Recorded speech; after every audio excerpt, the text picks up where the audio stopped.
because it's on one of my favorite books. This is a book that we've been recommending for approximately 20 years, and it was many years until I read it the first time for myself. It was one that a lot of therapists recommended, that I'd heard lots of students talk about, but I had never really read. And then when I read it, somewhere around 10 years ago, I was incredibly impressed with how deep and rich the allegory was and how it could lend itself to so many different phases of our life.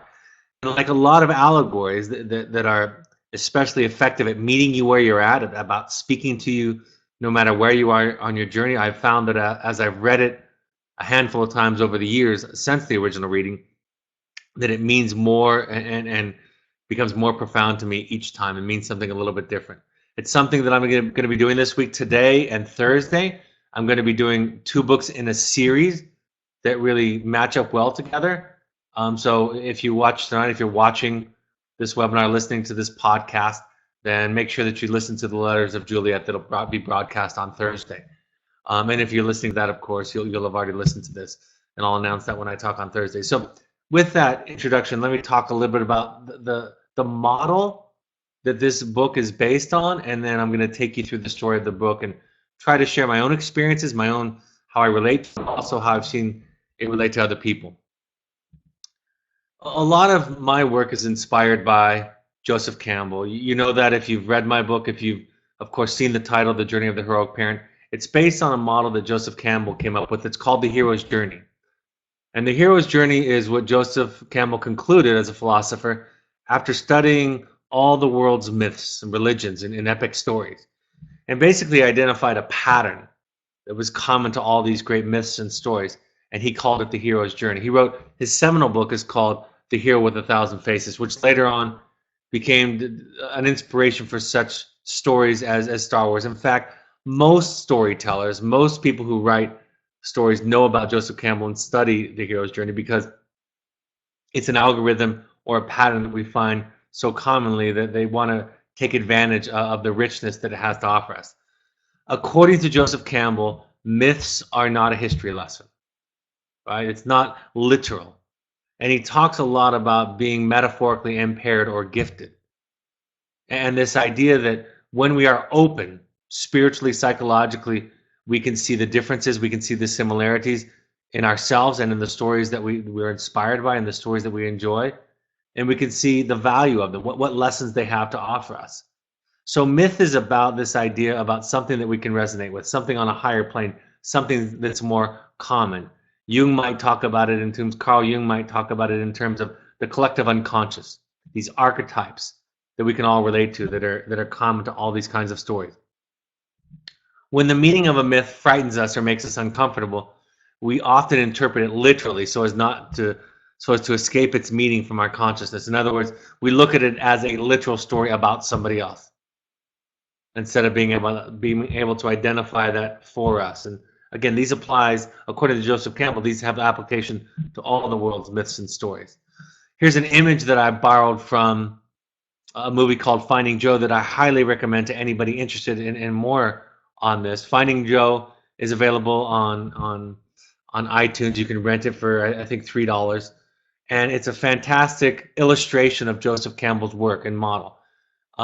It's set to music and storytelling from children and has several guests from our current day culture to tell the story.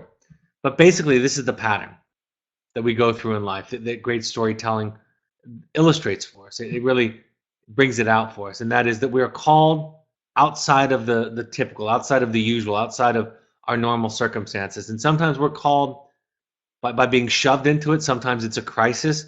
In the case of the parents that I work with, it's a child struggling with mental health or addiction issues.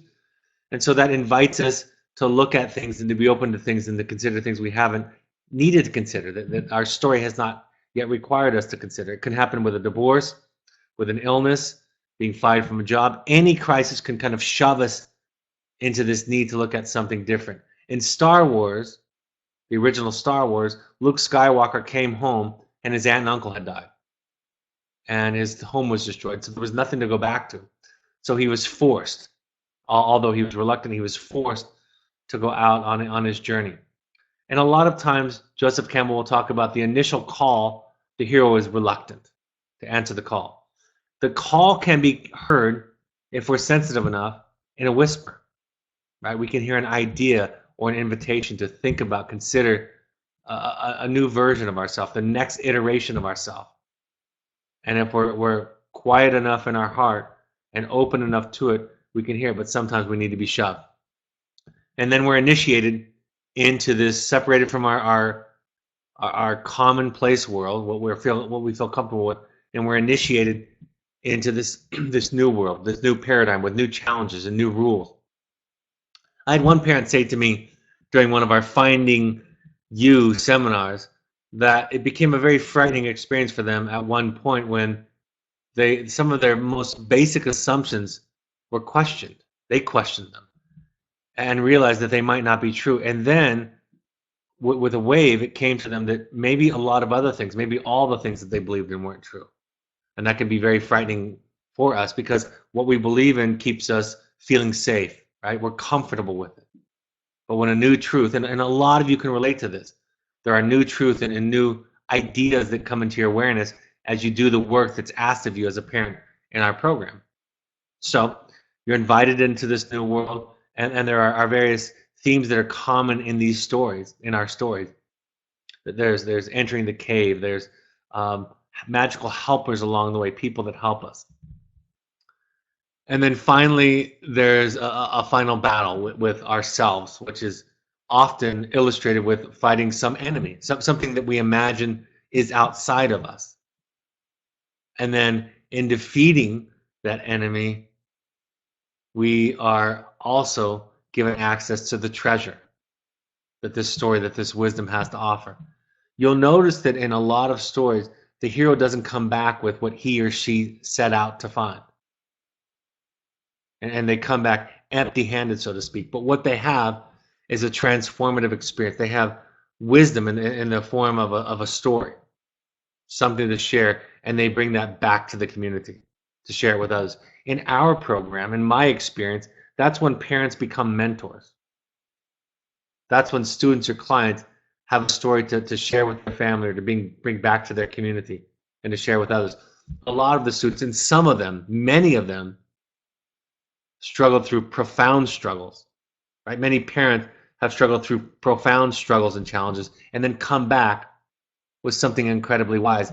I was participating in a parent weekend this past weekend in Portland, Maine, at a program that I very much respect and appreciate. And there were 3 gentlemen there that were co-participating with me in this weekend that had a story of addiction and a significant amount of struggle, sometimes ending up in jail or a hospital, or in one case, 14 treatment centers before they found their sobriety. And one of the guests, one of my peers, colleagues, was sharing this idea that he looks back on the choices, on the mistakes, on stumbling. And he said, if he didn't have that, he wouldn't have that part of his story to share with the young people that we were talking to that were struggling with addiction. And so he really values that. He honors that. He treasures it. It really does change when we look at our story in this way. It does change it from this simplistic, I'm going to go out and fix it and solve it and arrive, to this idea that it all becomes valuable, that we make our suffering, our challenges, our struggles, we give them value. And then we have something to offer that we didn't have before. So old versions of ourselves die. And newer versions of ourselves are made alive in this process. One concept that Joseph Campbell talks about is this idea to learn to keep dying. He makes the comparison to a snake. And a snake that cannot shed its skin will die. And for us, the same is true spiritually. We have to continue to be open to challenge ourselves to new ideas, new concepts, new learning.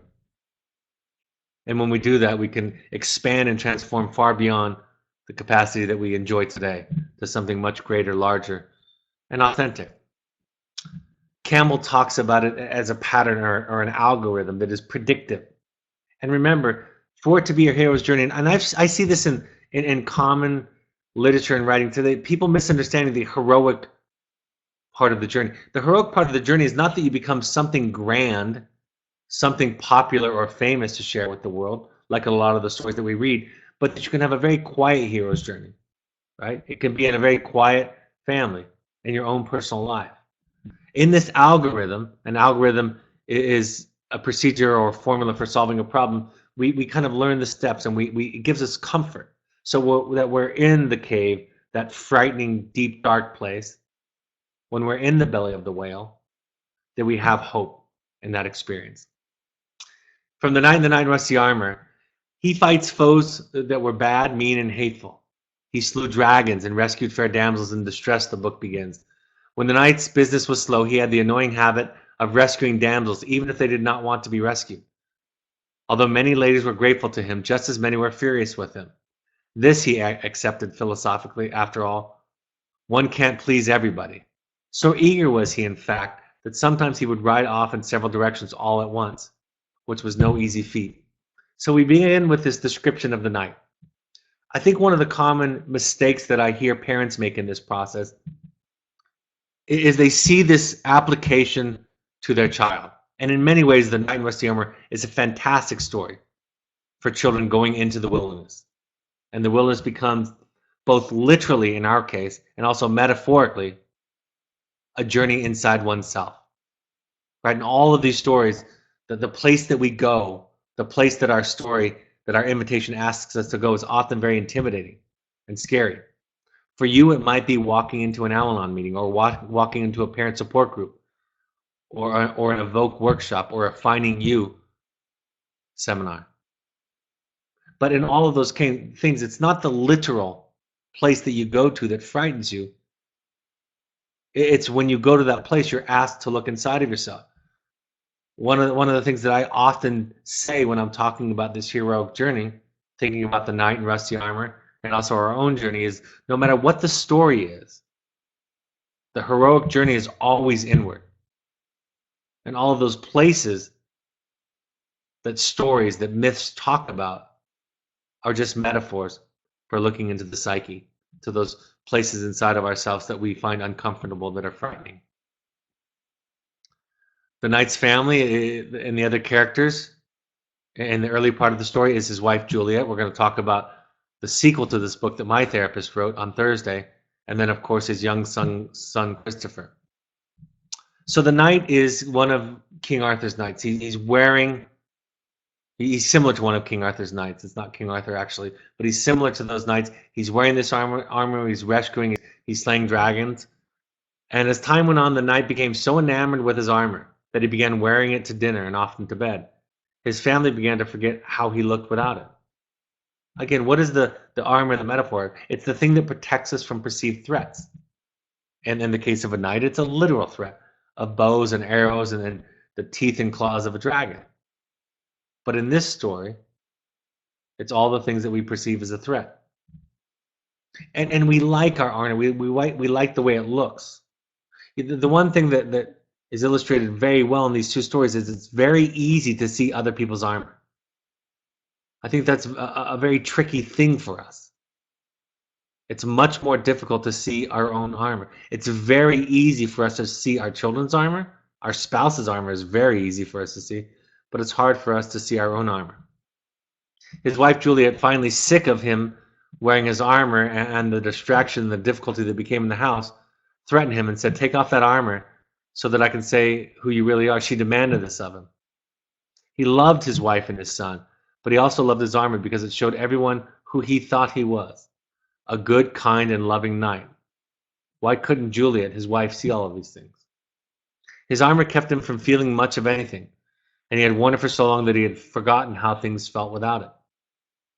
At some point, when he met the squirrel later in his journey, the squirrel mentioned to him, in discussing his armor, and as pieces started to come off, he said, "You're becoming so sensitive enough to see that you can feel the vibrations of others."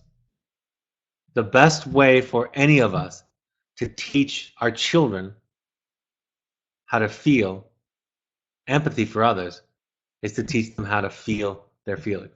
The best way for us to develop empathy and awareness of how other people are feeling is to learn to feel ourselves. So when I'm treating people who have done horrible, unkind, and cruel things to other people, I don't talk to them about how they're hurting those other people, not initially at all. I ask them how their day went. The old therapist cliche about how do you feel is just a tool we use to teach people how to feel. And then ideally, I provide a safe place, my office. In the case of wilderness therapy, it's the circle that I sit in, the campsite that I'm sitting in. I allow people to feel without judgment, without correcting them, without telling them how it's irrational. Instead of doing all that and ultimately dismissing their feelings, I understand how it looks and feels from their perspective. And then when they are allowed to feel, that muscle in them becomes stronger and stronger. And when one is allowed to feel one's pain, they recognize it in others. And I think a lot of the children that we see, parents complain about them not being able to feel or have empathy for others. So the way to encourage that, to facilitate that, is counterintuitive. We teach people how to feel, and then they can recognize, as the squirrel says, they become sensitive enough to feel the vibrations of others. So he received the ultimatum from his wife, the knight did. Juliet had to feed him through the visor, feed him through a straw. She began sick and tired of it. At one point, she smashed a plate over his head, and he couldn't even feel it. So he went to the blacksmith, who was one of the strongest in all of the kingdom. And the blacksmith tried to pound it off, tried to break it off, tried to pry it off, and had literally no effect upon him. The knight said at one point, I got stuck with this armor. I had to wear it so that I would always be ready for battle. And it served him. And so one of the things that we do when we're treating your children with substance abuse, depression, anxiety, eating disorders, self-harming, self-sabotage, all of those things, is we understand what the armor serves, what their symptoms serve. And that's frightening for most people. It's frightening to understand, honor, and respect the symptoms, because we fear that if we do, that we're giving them permission, that we're encouraging it, that we're endorsing it, when really we're just getting to the point where we can help them understand why they have it, because the risk of removing one's armor is fantastic. When one's armor is removed, we are vulnerable to all kinds of pain, to grief, to sadness, to hurt, to all the feelings that armor serves to protect. So he goes to the blacksmith. He's not able to do it. He finally learns that he has to go find the king. So he goes to visit the king, and he finds that the king is gone, and he gets his feelings hurt that the king is gone. He meets the jester, Gladbag. And one thing happens at each of his stages with the blacksmith, with the jester, and eventually when he meets up with the king, is he inadvertently hurts each one of them. He steps on the blacksmith's foot. He squeezes Gladbag's hand too strongly. He steps on the knight. And in each instance, there's an illustration that what we do to protect ourselves hurts other people. The things that we do to shield us from pain end up inadvertently hurting other people. The confusing part of that, as a parent, as a loved one, is that we're just aware of having been hurt. It blinds us to see, and this book illustrates well when the king talks to him, it blinds us to see how the armor is hurting the individual that's wearing it. Unable to find it in his own kingdom, the knight decided to search another land. Somewhere there must be someone who knows how to get this armor off, he thought. Gladbag said to him, the jester said to him after his crushing handshake, when the armor's gone from you, you'll feel the pain of others too. I think that's such a profound thing to think about as a parent and as a loved one. When we take off our own armor, when we become vulnerable and subsequently safe for others, we'll have a greater capacity for empathy for others. He went into the woods. The woods again become a metaphor for the psyche, the self. The woods are a therapy session. The woods are a support group. The woods are a 12-step group. So he goes into the woods. And on his journey, he finds himself becoming weaker and weaker in the story. And at a time when he was even weaker than usually. Here's a quote from the book. The knight climbed off his horse and said to Merlin, I've been looking for you. He found Merlin at his weakest point. I've been looking for you. I've been lost for months. You've been lost all of your life, corrected Merlin. The knight stiffened. I didn't come all this way to be insulted. Perhaps you have always taken the truth to be an insult, said Merlin. But because he was too weak to run, too weak to try something else, right? This is the bottom. This is when we surrender. This is when we say, what I'm doing, everything I'm doing is not working. A lot of times in our stories, it has to get worse. It has to get worse for our children, and it even has to get worse for us. We hold on tightly to old ideas. We hold on tightly to believing that we can control things. I love one of the quotes that they talk about in AA. One of my peers, one of my colleagues, shared this quote this weekend. He said, God, my higher power, he said, and I have one big thing that makes us different. There's one thing that makes us different. He said, my higher power never believes that he's me. So we think we're in control. We think we can prevent it. I had one father come up to me several times throughout the weekend as I was talking about this idea of letting go, of surrendering, of not controlling, of looking at it differently, even appreciating the challenges that our children are presenting to us, having a different perspective about it. He came up to me several times, 5 or 10 minutes there, here, there, to talk about it. And he was saying to me, Brad, but ultimately these are bad things, ending up in prison, ending up getting kicked out of school, ending up dead. These are horrible things. And I said, yes, they're all undesirable things. Nothing you would want for yourself or for your son. And in the end, the main point is you can't control it. There's nothing you can do to prevent it. So what you do is you look at what you can control. You look at yourself. You try to make the biggest difference you can without this belief that you're in control of everything. There's a great line in here too where the knight realizes, Merlin tells him, as he's too weak to run, he explains to him that a person must stay in one place for a while to learn something. And I think that's true of us. Like, we have to recognize, we have to listen, and we have to be able to recognize the story that is right before us. And so much of the time, we're running and we're distracting ourselves. But in the present moment, where we're at, there's so much truth being spoken to us that if we're quiet enough and slow enough and not in a hurry to get to the outcomes, we can hear it. The most common quote that my clients have shared with me over the years when I ask them what you got out of the book, what did you get out of the book, is this idea that is throughout the book, that we learn to accept life and not expect from life. And I think a lot of people, so many of the parents over the years are confused by this idea of surrender, of radical acceptance, of acceptance. Right? They think it means giving up, not trying, not doing anything, being passive. It doesn't mean that. It means learning to accept what you cannot control and focusing on what you can. So he's invited to go on this path of truth. And along the path of truth, he's going to run into 3 different castles. And he can't go around them, and he can't rush through them, but each of them hold a lesson for him. He's also taught patience in the story. You've been wearing that armor for such a long time. Don't expect to be rid of it just like that, right? That's an obvious application to all of us.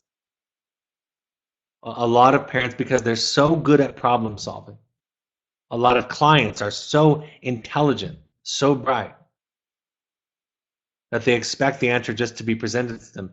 And it doesn't work that way. It's a process. If the answer is not a destination, if the answer is a new way of being,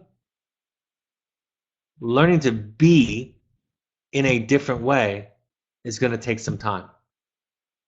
And that's why, in my own experience as a client and as a therapist, one must commit to many, many years of the work.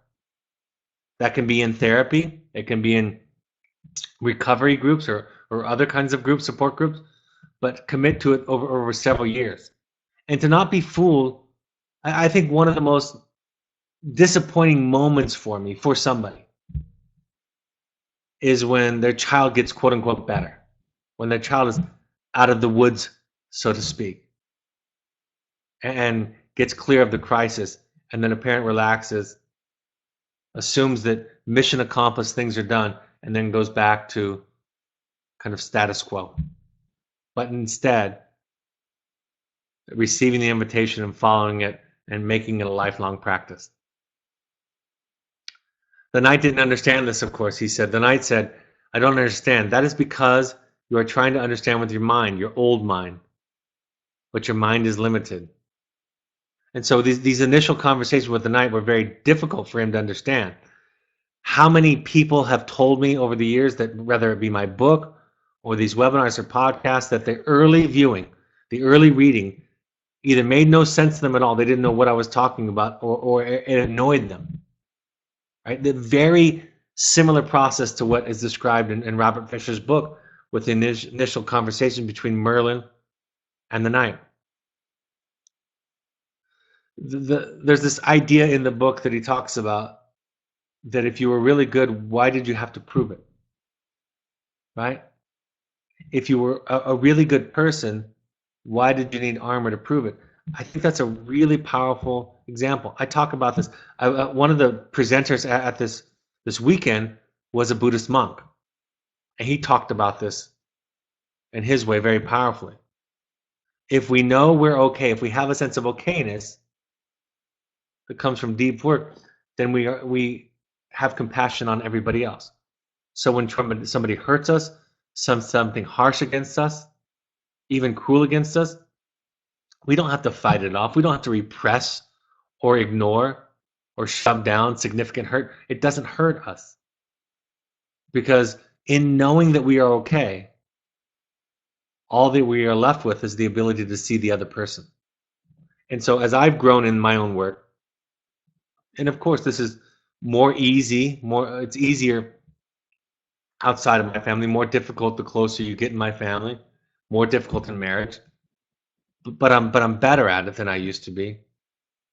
That when somebody tries to hurt me, I just see their woundedness. When I'm depleted, tired, emotionally drained, fragile, vulnerable, and somebody does that to me, of course, I get angry. I lash out back. I point out to them. I use all of my therapeutic tools to fight back and point out their diagnoses, their irrational behavior, their issues. But when I'm okay, when I'm grounded, when I'm full, I just see them. And I'm not ignoring hurt. I'm actually not hurt by it because it's not about me. It's the same concept that is in the book, The Four Agreements. One of the agreements is don't take it personally. If somebody says you're wonderful, it's not about you. If somebody says you're horrible, it's not about you. He even goes so far as to say if somebody punches you in the face, it's not about you. That takes work. That takes capacity, and that's what Merlin is talking about here. And then, of course, he talks about how the answers are inside the knight, and this journey that he's on, this path of truth that will help him to get the armor off, holds the key, and the key is inside of him. At one point, of course, he considers running or returning, quitting the journey. A lot of people talk about this in therapy, right? It's so painful, this awakening process. It's so scary. It looks like a breakdown sometimes. Brene Brown talks about it in her landmark TED Talk. It looks like somebody's coming apart or having a crisis. And of course, her therapist responds to her and says, this is called awakening. You're cracking the shell of your understanding. It doesn't matter, the knight said to Juliet or Christopher, whether I get my armor off or not. Do it for yourself, Merlin said. Being trapped in all that steel has caused you much difficulty. Thinking he had been lost in the woods, I didn't follow any path. I was lost for woods. People are aware of the path they are on, said Merlin. So this applies, I think, very well to a lot of the parents that I work with. If you do it for yourself. But most parents find that motivation very elusive and difficult. And they'll only do it if they think it'll help their children. But in so doing, they end up asking their children to give back something to them. So do it for yourself. and do it because it will unfetter you. It will get you clear. He, on the path of truth, meets up with Squirrel and Rebecca, the bird, the pigeon. And one thing happens as he starts to lose his armor. He actually can hear the bird and the pigeon talk. And that's when they mention that since he's learning to feel, that he can recognize the vibrations of feelings in others. You are in no shape to rescue anyone. You can't even take care of yourself. That's a pretty big indictment that, if applied to parents, I think might be hard, might sting. He talks about how learning to know himself more is akin or exactly the same as self-love. And as he cries through each part of his journey, some new grief, some new awareness, the tears rust a part of the armor off and it starts to fall off. His visor fell off from the rust, from the tears. After he read his son's blank letter, he received a letter from his son that was blank, because ultimately his son didn't know him, had nothing to say, there was no relationship. He could now see more, and he could feel the cold air on his face. And so learning to feel opens us up to more feeling. The first castle that he visited was the Castle of Silence, where there was no sound. He encounters the king in this castle. He'd been told by Gladbag that the king was on a crusade. So he encounters the king in the Castle of Silence and asks him about that. He said, I heard that you were on a crusade. And the king says, everybody understands crusades, but few understand truth, the path of truth. For you folks, how familiar does that sound to you? It's very hard to explain what path you're on to your friends who aren't on this path. And at the same time, it's almost effortless to be able to explain that to people that are already on the path. You don't even need to explain it. And so many people are asking, what should we tell our friends? What do we tell them where our son is? And that's what this is talking about. That people that are on this path, you have to say very little for them to understand it. The king talked about being stuck and needing this path, and then he comes back to it now and again to spiritually and emotionally fortify himself. The knight says to the king, I never thought of you being stuck, king. You are so wise. The king laughed ruefully. I have enough wisdom to know when I am stuck and to return here so I can learn more about myself. At one point, he stomped on the king's toe. And he felt so badly, like I described earlier, because he loved the king.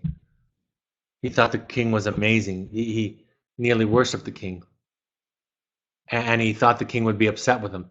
And the king wasn't upset with him. He said, that armor hurts you more than it hurts me.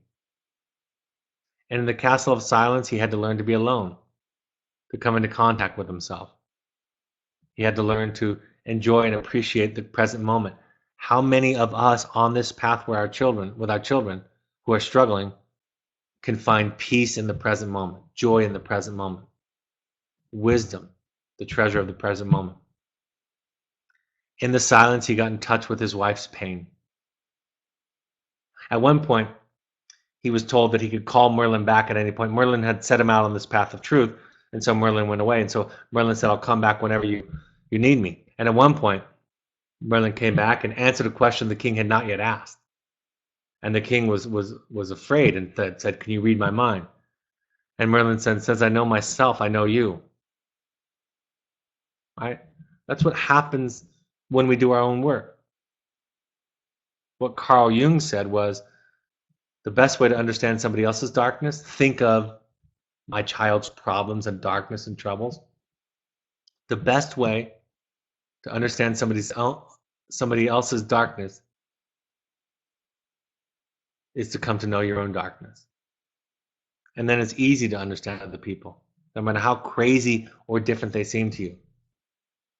So he gets his way through the Castle of Knowledge, begins to encounter himself, finds his own name, sees himself, sits with himself, more tears, more in touch with his wife's pain and sorrow, goes along the Castle of Knowledge and goes along the path of truth and comes to the Castle of Knowledge. And the Castle of Knowledge, the lessons were, the more that you know, the more that you'll see. You know, in my own experience as a client over the years, having been in therapy with this therapist for nearly 20 years, and with previous therapists and programs for 10 or 15 years and off and on, the more I'm aware of my limitations. After writing the book, The Journey of the Heroic Parent, I am much more aware, even since writing that, of all of the struggles and trials, or excuse me, all of the struggles and challenges I have as a father. 20 years ago, I thought I was a much better father than I think of myself now. When in reality, I'm a better father. I'm a more enlightened father than I was 20 years ago. But I couldn't see it then. So one of the things that happens, the more we learn, is we see. And we see because we get rid of the shame. We see because we allow ourselves to see. It doesn't threaten us to see our idiocies, to see our part in things, right? We start to have the experience, hopefully in therapy or in a 12-step group or somewhere, we start to have the experience in presence of an empathic other that we're okay, even with all of our limitations. And since we're okay with all those limitations, we can see them in the light more, where we welcome them more. There's a great lesson in the Castle of Knowledge of mistaking need for love. I think parents do that very easily. It's not the same thing. Love is about giving. Needing means that I want something from you. So in some ways, they're kind of the opposite. Love is self-serving. If I need my children, need their love, need their appreciation, need them to think of me a certain way, need that from my wife, versus love, which means I want to give. I want to do what I can do, what I need to do to support them get to where they need to go. And I think for parents, because most of us were raised in homes where this was confused, I think we inadvertently ask our children to take care of us. We ask them to look at us a certain way. We even think when they don't look at us that way, we think that that's a sign of their mental health, that they're not doing well if they're angry with us or upset with us or not grateful for us. I was talking to a client this past week, and she was describing a dynamic in her family where her children were very angry with her. And she was talking about how her husband came to her and was protecting her, right? Rescuing her, telling her that it was about them. And at one point she said to him, I think it's okay. I think it's okay that they're angry. I think it's okay that they're hurt. It's hard, but I want to learn to listen to them, hear them. But there was this instinct in the husband to protect her from that, to protect her from that feeling of feeling attacked or depleted. When that's not what parenting is really about. He needed the love of others because he didn't love himself. Impatient, the knight thought. Want to find my way through this castle so fast so I can get to the top of the mountain. Maybe what you're supposed to learn here is that you have all the time in the world, suggests the pigeon. And so, again, sometimes we think that it's the destination, that there's a place to arrive. In my experience, arriving is the death of it all. Arriving is unenlightenment, right? I found a fortune cookie with a fortune in it in about 1994, I think, in San Bernardino, California. I used to use this in therapy all the time with the teenagers that I work with. When they would tell me that they weren't getting anything out of the program and they couldn't learn anything here and that I wasn't a good therapist, I would share with them. I wish I still had this fortune. It said the wise man learns more from the fool than the fool learns from the wise man. Right? The wisest people, the wisest teacher are always learning. And there's a lesson here versus blame versus accountability, right? There's so much shame heaped upon us. We feel responsible for other people's issues, for their successes even, instead of just being accountable for ourselves, for our part in it, right? You can't control, for example, you can't control whether your children are sober and graduate from college and get married and have kids. You can't control that. What you can control is being honest, being authentic, being courageous, being compassionate, being clear with your communication, assertive, practicing healthy self-care, on and on and on. He encounters a mirror, and he didn't recognize, of course, the person in the mirror. Um, and the mirror was his real self, beautiful, innocent, and perfect. He'd spent so much time in his life trying to be that, aspiring to that, that he didn't, because he didn't know that he was already that. And I would say that about all of you, not knowing all of you. I wish that I could give to you what my therapist has given to me, which is the knowledge that you're okay. You're wonderful. That doesn't mean you're perfect or flawless. It means that your flaws make sense. It means that your imperfections make sense in your story. And if you knew that, you could be so much more of a powerful partner and parent. That's the work to know that about ourselves, what's already true about ourselves. He'd been working his whole life to be liked, the thing that he wanted his whole life, but he hadn't. He needed to learn the lessons that he needed to learn. He called this ambition. This idea that this quote that he read about ambition in the Castle of Knowledge. Humans want to be better than they are, but that is impossible because they're already wonderful and precious. So he makes it through the Castle of Knowledge with the lessons that are there, and he's on his way to the Castle of Will and Daring.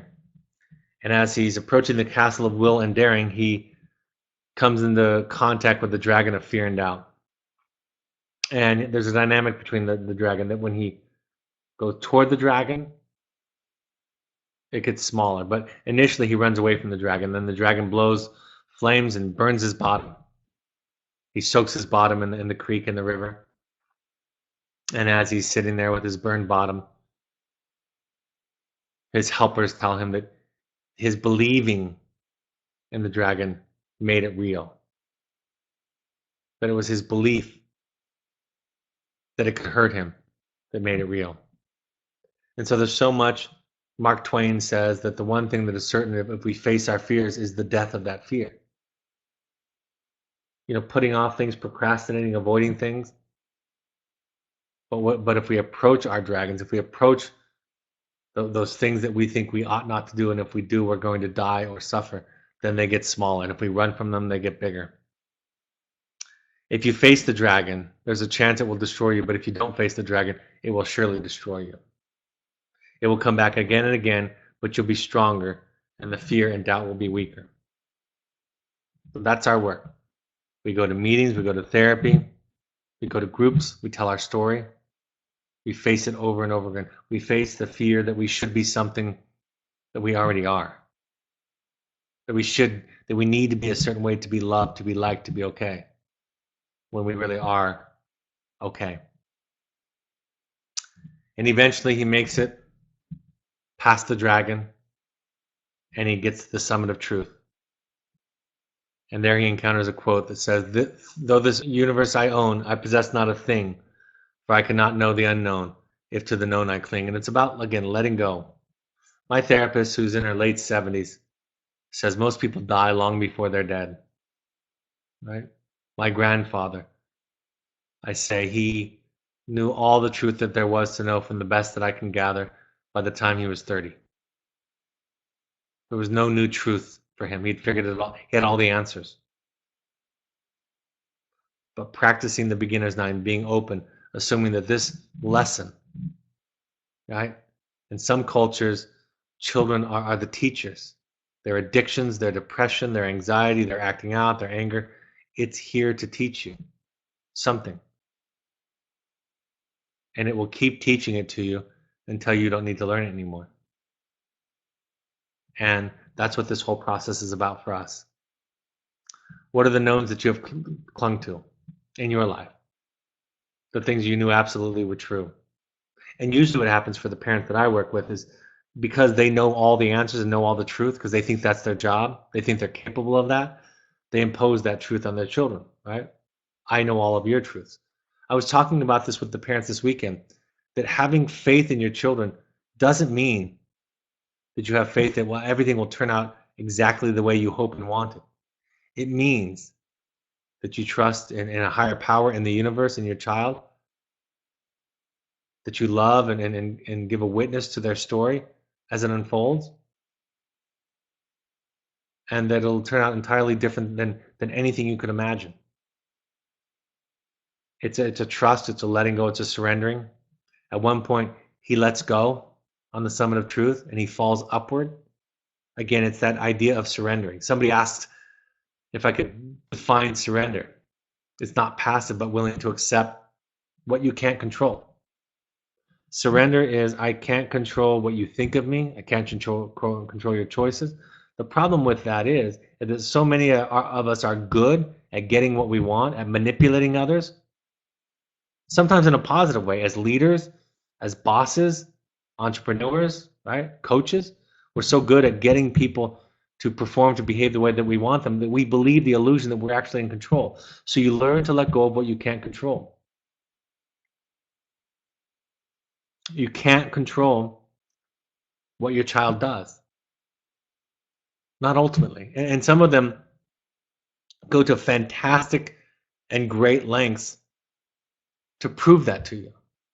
But what you can control is what you do, including showing up courageously and honestly and authentically and clearly. The frightening thing about showing up courageous and honest and authentic is that you'll do crazy things like tell people the truth. And in so doing, you lose control over them. They get to react how they react. One of my favorite lines in The Knight in Rusty Armor, at each stage, he cries. Like I said, he experiences some new awareness, some new grief, some new part of himself. And he cries. And piece by piece, his armor falls off. And toward the end of the book, there's the quote, I nearly died from all the tears I left unshed.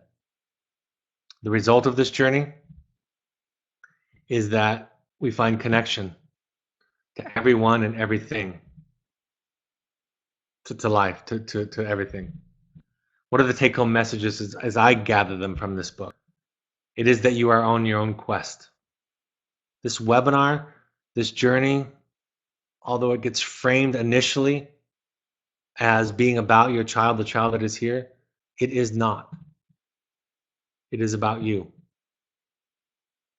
You have to enter the forest, similar to the way the knights in the King Arthur story did, each following his own path into the forest, where there was no path. The motif of death in storytelling is that something in us must die in order for part of us to emerge. It's the death of what we thought and had planned for us, the death of ego, the death of being something for somebody, what the world thinks. Well, somebody gave me a book during one of my few midlife crises that said the death of a hero. It was called The Death of a Hero, The Birth of a Soul. This idea that I had to be something as a man to the world, to my wife, to my children, instead of just being who I was. You'll meet helpers along the way, right? Your wilderness therapists, a sponsor, a mentor, other people that are on their path of truth. And you'll recognize them because they won't give you advice. They won't share their truth with you in such a way to impose it on you. They'll share it with you to give an example of what theirs is like. They'll share their experience and strength and hope, but they won't impose it on you. They'll never tell you what you should do. They'll just share with you their own story, their own elixir, their own wisdom. You'll recognize these helpers because they won't do those things to you. They won't give you advice. You'll become the master of two worlds, of the world that you knew and of this new world. And you'll find your own story. And then you'll have something to share with your children and you'll recognize that the wisdom that you have in many ways came from all of your mistakes and all of your detours, and so you won't look back at them with regret. You'll look back at them with gratitude. And when your mistakes and your challenges and your suffering become of such value to you, you won't be afraid of the future. You won't live in a trauma-based way so as to try to protect yourself from the possibility of the next challenge. I agree that our work, let me go over any live questions you have. I agree that our work is not done after our child's treatment. As a co-parent, I find that getting on the same page with my partner in parenting decisions is important. I can be impatient. I want to decide something before reviewing it with my partner. Our 18-year-old son is more than 2 years sober, and after the wilderness therapy program and Imbalance Ranch, it looks like, he is back at Imbalance Ranch working now.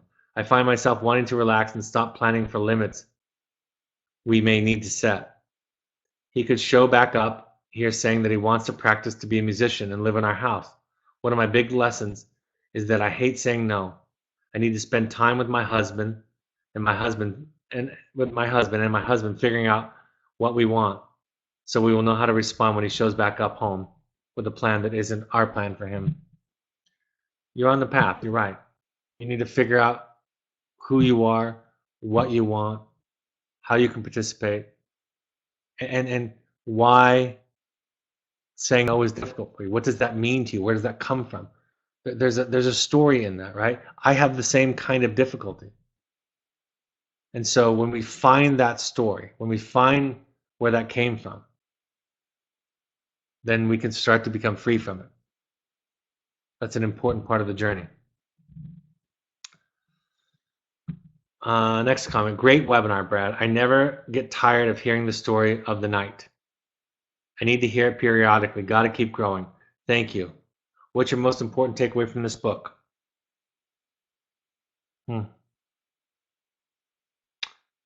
What's my most important takeaway from this book? It's hard to narrow it down to just one. I think it's simple. I guess it's just being on the path and realizing that there are very few people that are on it. And the people that aren't on it don't understand it, don't know what it is, just like the king talked about. And that I want to find and be around people who are on their path of truth. But it's unique and personal to all of us, and so I just want to be on it. I want to be on it forever. That's why I continue to go to therapy, because I don't know what it means to be done. And I like the tool of therapy for myself as a client. I like what it offers me. I like my work. If I won the lottery tomorrow, I really don't know how things would change for me and what I do day to day. I love being on this path. I love shedding some light on other people's path without dictating or telling them where to go. Just kind of being present with them and maybe shining a little bit of light on where they're at and how they're traveling. I would encourage all of you to, if you haven't read this book, to read it. If you haven't read it for years, to read it again. Like I said, it means something more and something different each time I read it. Next question. I often have difficulty understanding the letting go piece that knows I cannot control my child's destiny and the boundaries I can impose because my son is financially dependent upon us. How can I differentiate control and the boundaries that I want to set? We'll talk about that a little bit on Thursday, so I hope you tune in for that, but it's hard. That's a really, really, really great question and a difficult question. It's really looking at, what am I trying to do? Am I trying to take care of myself with what I feel comfortable with, or am I trying to control an outcome?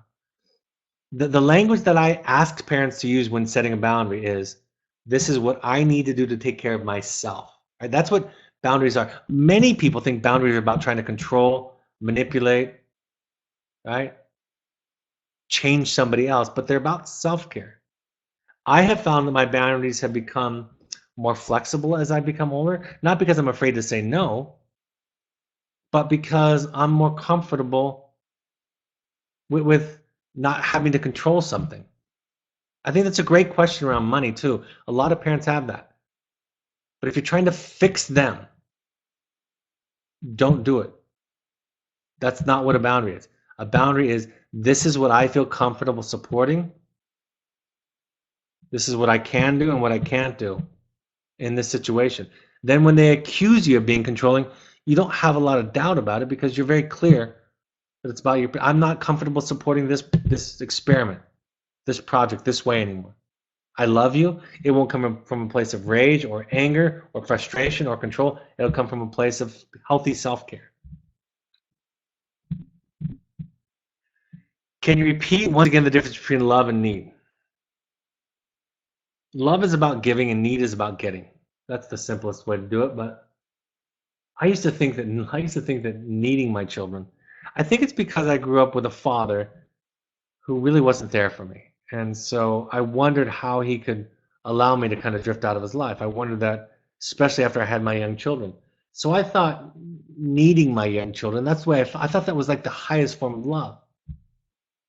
But I don't feel that way as much anymore. I want to give to them, but I don't want something from them. I don't want an accomplishment. I don't want them to be a certain way. I had a child in the wilderness ask me many years ago. He kind of interrupted me as I was teaching this lesson about my own version of the truth, my truth. And he said, surely you'd be proud. He just stopped. I think it might have been his first or maybe his second week, recovering heroin addict. He said to me, surely, if your daughter got into Harvard, you'd be proud of her. And I said, not if I was in my right mind. I'd be happy for her if that's what she worked for. But ideally, it wouldn't make any difference to me. It could be evidence of something going well in her life, but not necessarily even. There is such a thing as an unhappy Harvard graduate. So I don't necessarily believe that that's true. And so I don't need her to get into Harvard. I don't need her to stop doing drugs. I don't need something from her. I'm here to give. I'm here to love. And there's more to it. There's a great book called The Eden Project, The Search for the Magical Other by James Hollis, if you want to hear about this more in terms of marriage.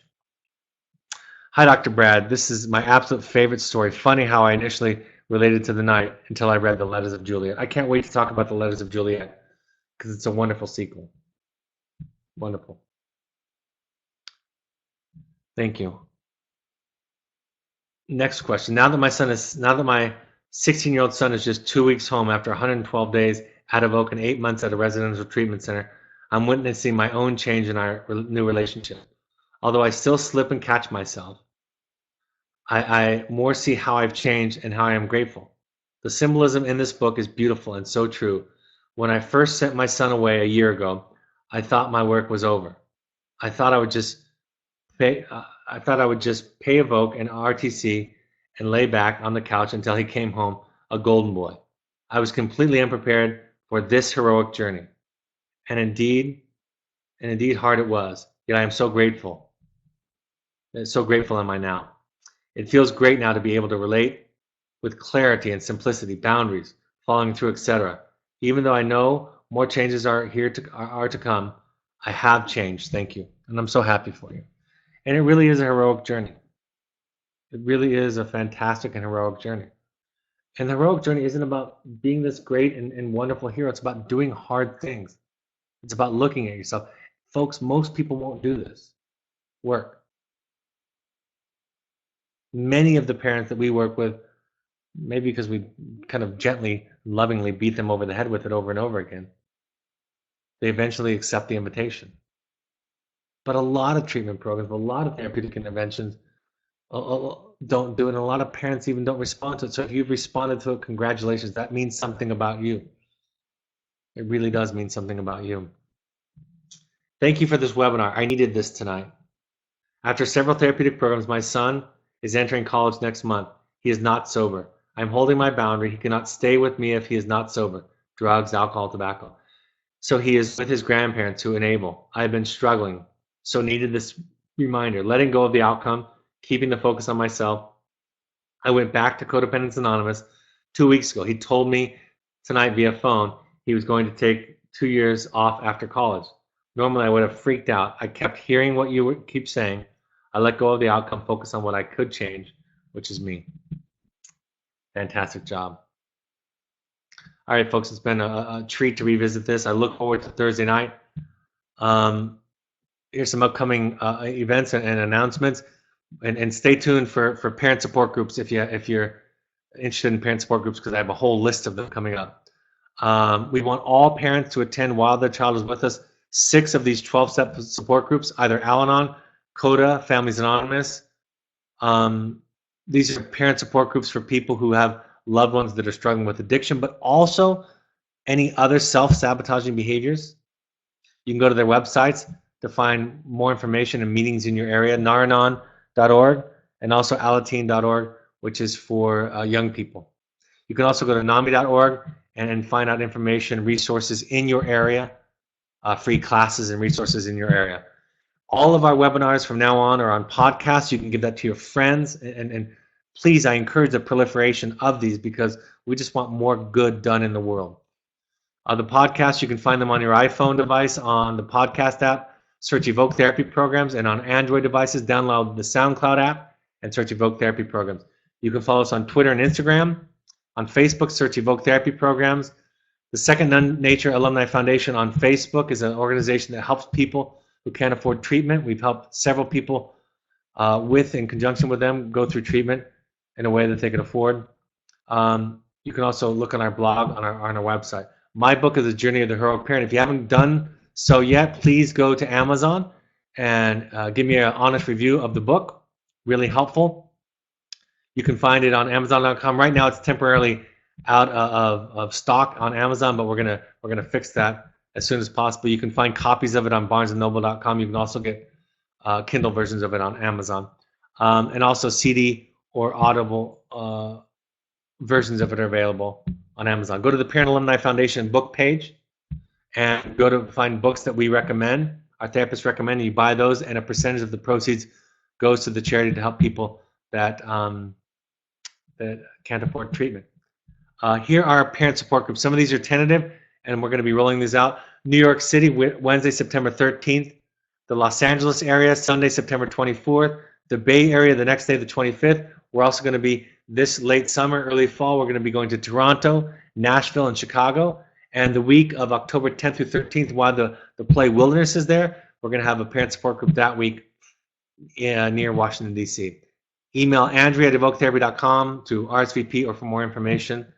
Upcoming workshops. The next workshop is just right around the corner, is July 29th and 30th. We want everybody who can go to these, every current parent who can go to these wonderful experiential workshops to meet with our staff, other families. You can combine that with a field visit if your Evoke therapist thinks it's appropriate for timing. Contact Gail at evoketherapy.com for more information. The next Finding You workshop, we just finished one last week. The next one is in Toronto. The spaces are limited and they're going fast, so please sign up if you're interested, because we have more people that are interested right now that are on the fence, and if all of them signed up, we'd run out of space and not even have room for all of them. And then we'll be doing another one in September. You can for more information on our private family intensives or our Pursuits programs, go to our website or email intensives@evoketherapy.com. Pursuits programs are high adventure programs, international programs for young adults and for families. And then, like I have said many times tonight, this Thursday I'm going to be going over a sequel that was written by my therapist. She's written about over a dozen books, and this wonderful piece that I think does a fantastic job in complementing the Night Story, The Letters of Juliet to the Knight in Rusty Armor. That'll be this Thursday, the 27th at 7 p.m. Mountain Time. Look forward to sharing that with you folks. Everybody have a great couple of days, and I'll see you in about 48 hours. Take care. Bye-bye.